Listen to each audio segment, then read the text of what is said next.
바울이 철저하게 자기는 이방인을 향한다는 것이 그 마음에 있습니다.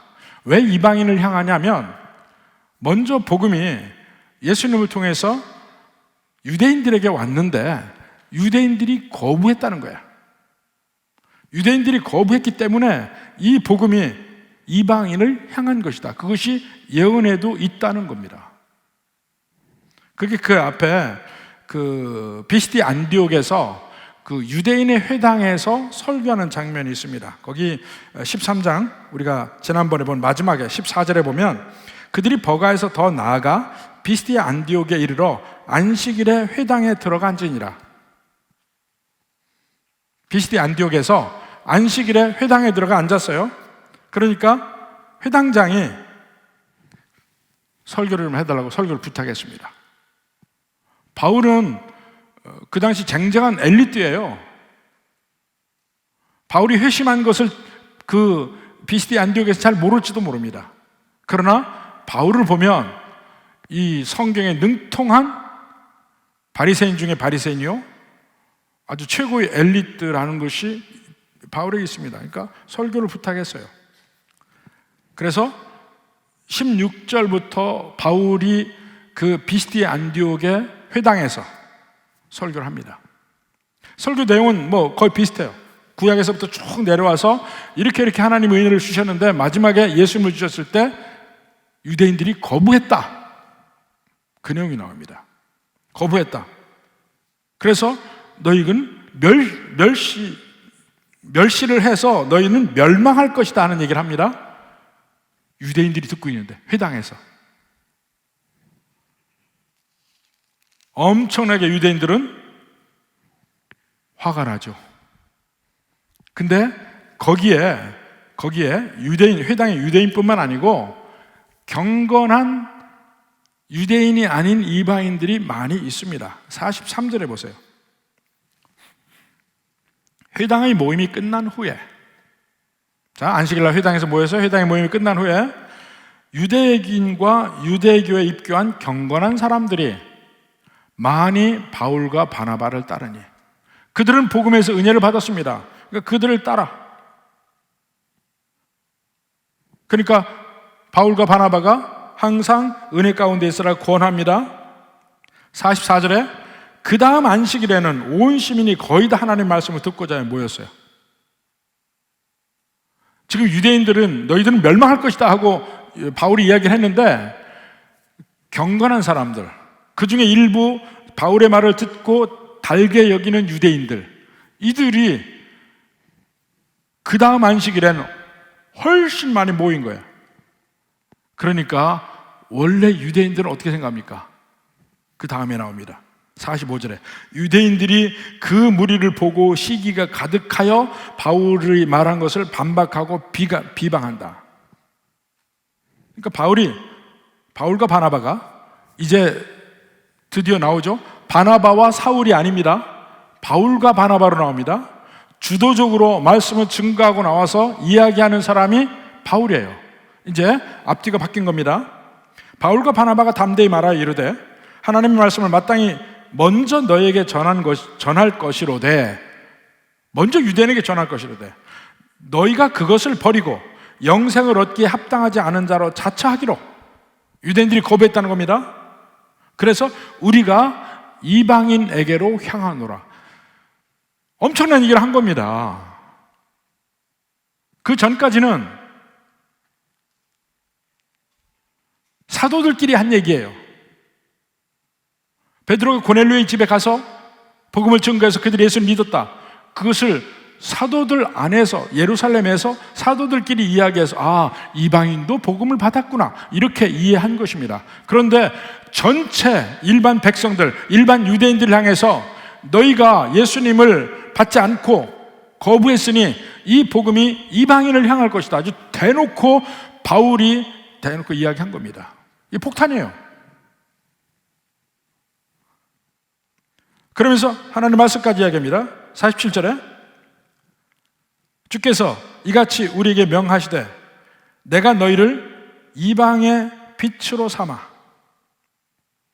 너로 땅끝까지 구원하게 하리라 하셨느니라. 근데 사실은 이 이방의 빛이라는 것은 유대인들의 역할이었습니다. 이들을 통해서 이방의 빛을 비춰서 하나님을 믿게 만드는 것이 그들의 역할이었는데 그걸 못하잖아요. 그러니까 결국 하나님의 궁극적인 뜻은 이방을 향하고 있다는 것을 여기서 보여주고 있습니다. 48절에 이방인들이 듣고 기뻐하여 하나님 말씀을 찬송하며 영생을 주기로 작정된 자는 다 믿더라.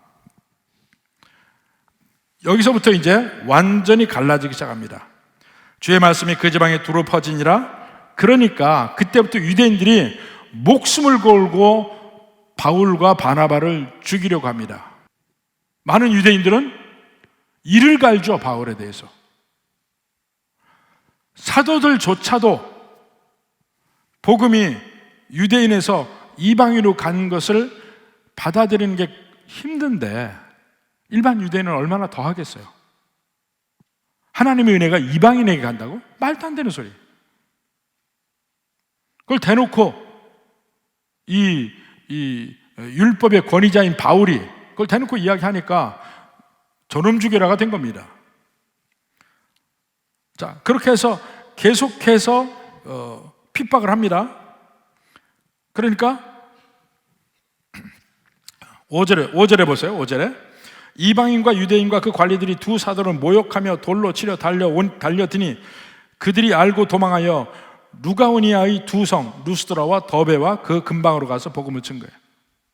죽이려고 하니까 도망가는데 루스드라와 더베까지 가요. 그래서 거기서 복음을 증거하려 합니다. 그래서 8절부터는 루스드라 이야기가 나오는데 거기서 또 19절에 봐요. 19절에 유대인들이 안디옥과 이고니온에서 와서 무리를 충동하니 그들이 돌로 바울을 쳐서 죽은 줄 알고 시외로 끌어내치니라. 죽였어요, 사실은. 안디옥과 이고니온에서 와서. 근데 20절에 보니까 제자들이 둘러섰을 때 바울이 일어나 그 성에 들어갔다가 이튿날 바나바와 함께 더베로 들어가서 이렇게 됩니다. 그러니까 밀려 가요.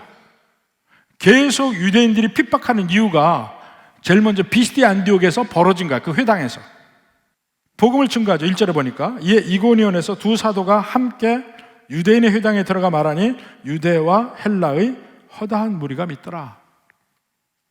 많은 무리가 믿어요.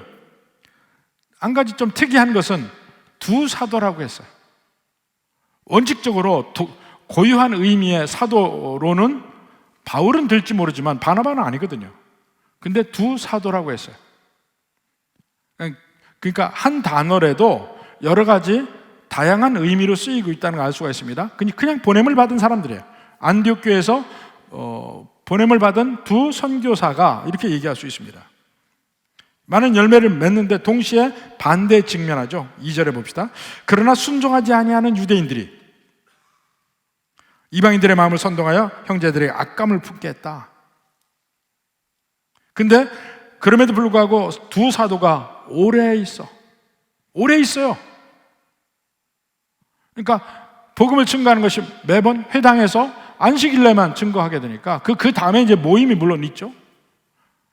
얼마 동안 있었는데 수개월이 있었는 것 같아요. 오래 있어 주를 힘입어 담대히 말하니 말씀을 담대히 증거할 때 거기에는 이적과 기사와 표적이 나타납니다. 오래 있으면서 전도를 해요. 반대가 있는데도 두려워하지 않아요. 당연하게 생각합니다. 바울의 고백을 한번 봅시다. 고린도후서 4장 8절. 우리가 사방으로 우겨싸움을 당하여도 쌓이지 아니하며 답답한 일을 당하여도 낙심하지 아니하며 박해를 받아도 버림받지 아니하며 거꾸로 뜨림을 당하여도 망하지 아니하며. 저는 이런 걸 들어서 영적인 오뚜기라고 합니다. 영적 오뚜기. 어떠한 일을 당해도 일어나요. 이렇게 쓰러져도 일어나고 저렇게 쓰러져도 일어나고. 결국은 거기서 동남쪽으로 한 30km 정도 떨어져 있는 루스드라로 갑니다. 이제 루스드라의 일이 8절부터 봅시다. 그러니까 이 루스드라까지 갔는데 루스드라는 거기는 사람도 많이 살지 않고 황량하고 거긴 유대인도 거의 없었습니다. 그래서 루스드라에서는 회당에서 가르쳤다, 회당에서 전도했다는 말이 없어요. 비스디 안디옥이나 이고니오는 회당에 가서 전도했습니다. 근데 여기서는 회당이 없어요. 그 대신 발을 쓰지 못하는 사람을 만나서 그를 고칩니다. 기적을 거기 있는 모든 사람에게 보여줍니다. 바울이 복음을 증거할 때도 거기서는 뭐 구약 성경을 이리저리 설명하지 않아요. 아주 단순하게 복음을 얘기합니다. 이 세상 천지 만물을 지으신 하나님이 계신다. 그 하나님을 믿으라. 이렇게 얘기합니다. 그리고는 기적을 보니까 갑자기 그들의 태도가 돌변하죠. 자기들 식대로 바울과 바나바를 공경하기 시작하는데, 이분들이 바나바는 제우스고 바울은 헤르메스다, 이렇게 생각을 합니다. 그래서 경비하러 가니까 14절에 두 사도, 다시 여기도 바나바도 사도라고 이야기하죠. 그렇지만은 우리가 얘기하는 12사도의 의미는 아니에요. 두 사도 바나바와 바울이 듣고 옷을 찢고 무리 가운데 뛰어들어가 소리 질러, 그리고 복음을 이야기하는데 복음 아주 간단합니다. 천지 만물을 지으신 하나님이 계시니까 너희는 그에게 돌아와라, 이 얘기를 한 겁니다. 말려서 제사를 못하겠습니다. 근데 그 와중에 19절에 유대인들이 안디옥과 이고니온에서 와서, 안디옥과 이고니온에서 루스드라까지 또 왔어요. 그러니까 루스드라 안에는 유대인들이 별로 없다니까요. 회당이 이고니온에 있고 안디옥에 있어요. 거기서 유대인들이 이제 때로 몰려온 겁니다. 와서 무리를 충동하니 그들이 돌로 바울을 쳐서 죽은 줄 알고 시외로 끌어내치니라. 이 생각해보면 어떻겠습니까? 이 돌로 맞는다는 게, 이 돌로 쳐 죽이는 거는 한 번에 죽는 게 아니잖아요. 한 번에 죽지 않아. 계속 맞다가 정신이 없어지고 없는 상태에서 계속 맞다가 죽게 돼. 오죽하면 죽은 줄 알고 성 밖으로 갖다 버렸을까? 근데 조금 아까까지 무슨 일이 있었습니까? 제우스, 헤르메스. 근데 그 사람들이 바울과 바나바를 보호하지 못했어요. 보호하지 않았어요. 왜 그랬을까요? 보니까 저렇게 돌로 맞아도 가만히 있는 거 보니까 제우스도 아니고 헤르메스도 아니다, 이렇게 생각한 겁니다. 엄청나게 첫 전도 여행인데 바울과 바나바가 엄청나게 고난과 핍박과 어려움을 당합니다. 그 몰골을 한번 상상해 보십시오. 돌에 맞아서 온통 상처가 난 얼굴인데, 아직 그의 복음을 듣고 믿은 사람들은 아직도 바울을 이렇게 목회자로 인정하고 돌볼 그런 능력이 없어요. 마음의 여유도 없어. 그냥 보는 거야. 죽었나? 일어납니다. 일어날 때 그 몰골이 어떻게 했어요? 그런데 일어나서 어떻게 합니까? 성으로 들어가요. 자기를 죽인 사람들이 있는 성에 다시 들어가. 저는 이걸 보고 어떻게 이럴 수 있을까 하는 생각을 했습니다. 초죽음이었죠. 거의 초죽음. 이것은 죽으면 죽으리라는 그 죽음을 전혀 두려워하지 않는 그러한 신앙이 없으면 할 수가 없는 일입니다. 또 들어가.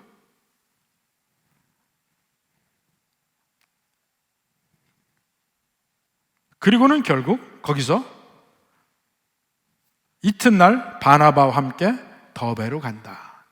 이제 다른 데로 또 가게 되죠. 자, 이제 20절 후반부터 23절까지 더베에서 이야기가 갑니다. 이튿날 바나바와 함께 더베로 가서 21절 복음을 그 성에서 전하여 많은 사람을 제자로 삼고 루스드라와 이고니온과 안디옥으로 돌아가서, 자, 더베에서 많은 사람에게 복음을 증가하고 많은 사람이 전도를 받았어요. 여기는 원래 바울이 가려고 했던 데가 전혀 아니야. 피스디 안디옥부터 원래는 계획 밖이에요. 이고니온도 계획 밖, 루스드라도 계획 밖, 더베도 계획 밖. 곳곳에 가는 데마다 예수 믿는 사람이 생기는데 동시에 핍박하는 사람들이 엄청나게 나와요. 그러니까 안디옥, 이고니온에서 유대인들이 루스드라까지 쫓아왔어요. 근데 거기서 더베는 조금 멉니다. 거기까지는 안 온 것이 아닌가 이렇게 생각하는데 좀 멀어요. 이고니온에서 루스드라는 바로 얼마 안 되는 거리입니다. 거기서 많은 사람들에게 복음을 증거하고, 여기까지가 그 1차 전도여행이 가는 제일 길의 끝이었어요. 자, 제자를 삼고 21절 후반부에 루스드라와 이고니온과 안디옥으로 돌아간다. 그러니까 여정을 거꾸로 간 거죠. 더베에서 다시 루스드라, 이고니온, 안디옥. 거꾸로 갑니다. 안디옥에서 이고니온, 루스드라, 더베로 갔다가 다시 루스드라, 이고니온, 안디옥으로 오게 된 겁니다. 자, 그러니까 다시 돌아올 때는 이미 거기 바울의 복음을 듣고 믿는 사람들이 생겼잖아요. 얼마씩 있었는지는 몰라요. 그러나 믿을 만큼 가장 짧게는 이 데살로니가에서 바울이 새 안식일 있다가 쫓겨난 적이 있어요. 그래도 데살로니가에 교회가 생깁니다. 그 새 안식일 동안 복음을 증거했는데, 그러니까 여기도 비스디 안디옥이나 이고니온이나 루스드라, 여기도 아마 그 정도로 있었을 거야. 이미 교회가 세워집니다. 그러니까 끊임없이 거기 다시 그 길을 다니면서 믿은 그 이방인들, 그들을 다시 돌아보고 격려하고 이렇게 했을 거야. 그대로 다시 돌아오는 이유가. 자, 그렇게 하고 22절부터 봅니다.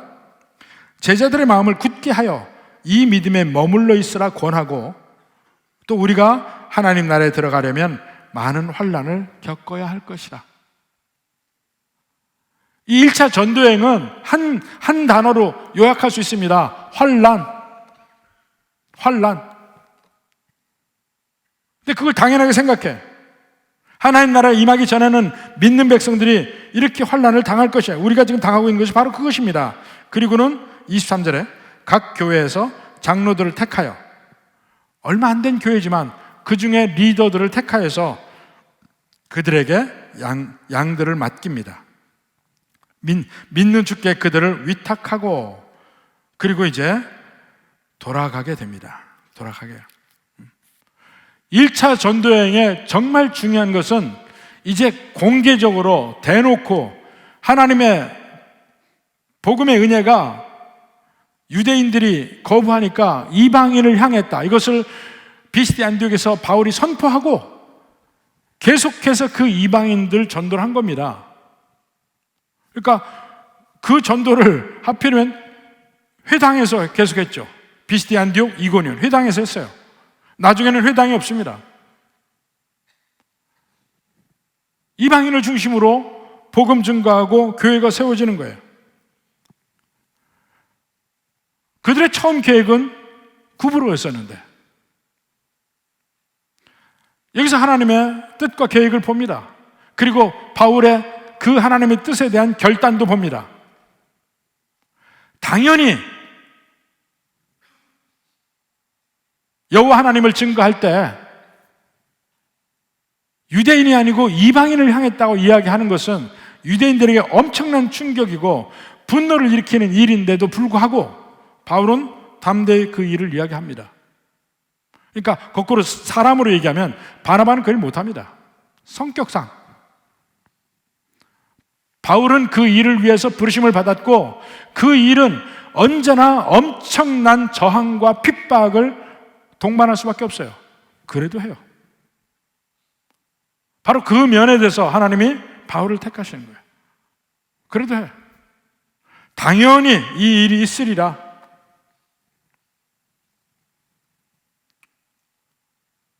몇 번 죽음을 당할 수가 있게 하는데, 그러니까 그 이후에 고쪽점 1차 전도회 때 세웠던 그 교회들 안에서 자꾸 이단적인 얘기들이 나왔습니다. 그래서 그들에게 쓴 편지가 갈라디아서예요. 갈라디아서. 근데 그 갈라디아서에서도 그와 그 같은 말을 합니다. 자꾸 바울의 사도성을 부인해.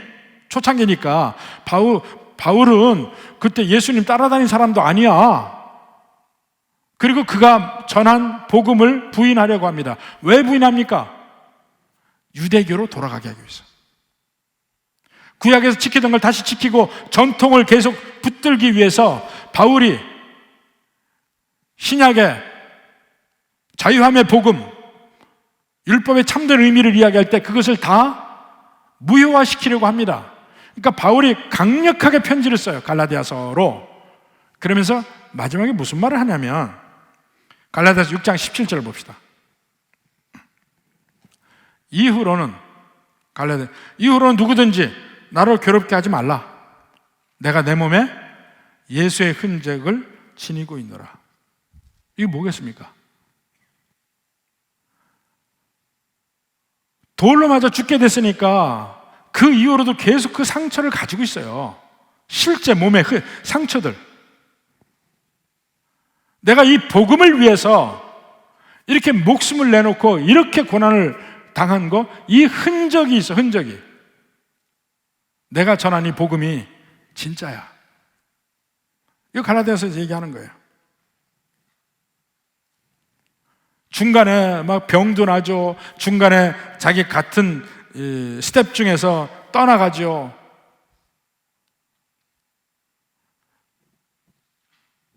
유대인들은 그렇게 죽이려고 하죠. 그 모든 난관에도 불구하고 복음을 증거합니다. 어떤 어려운 환경이 있어도 하나님의 뜻이 무엇인가 그것을 붙잡으려고 하는 그 노력, 그 속에서 복음이 엄청나게 퍼집니다. 그러니까 바울이 이거 계획대로 안 되는데 하나도 안 됐어요. 그렇지만 하나님의 계획 안에는 있는 거야. 몰랐지. 처음에 구브로로 떠날 땐 몰랐어요. 그렇지만 그 이후에 모든 일정에서 하나님이 그를 인도하셔서 구브로에서는 하나도 전도 안 되는데 그 터키 남부 밤빌리아 지방, 길리기아 지방 그쪽에서는 복음이 흥황해. 근데 핍박도 함께 있어요. 괜찮아. 복음만 증거되면. 이런 하나님의 은혜의 역사를 우리도 알아서 쉬지 말고 우리도 전도합시다.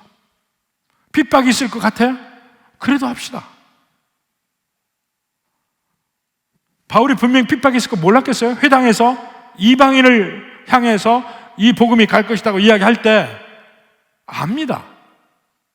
누구보다도 유대인들을 바울이 잘 알았는데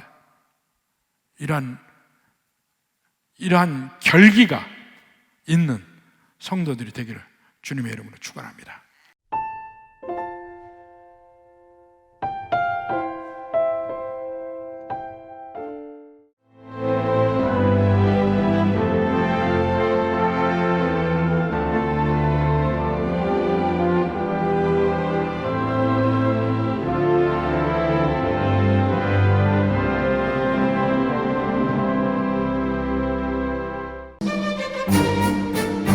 그 자태도 향기도 가장 찬란한 꽃, 솜사탕인 듯 몽글몽글 피어나는 꽃, 도초도 수국. 백나무 십리길 따라 환상의 정원으로 들어오세요. 뿌리 내린 땅의 기운 따라 향기도 꽃색도 달라지는 꽃. 6월 도초도는 여름꽃 천사만송이 수국. 섬 수국축제 천사섬 신안.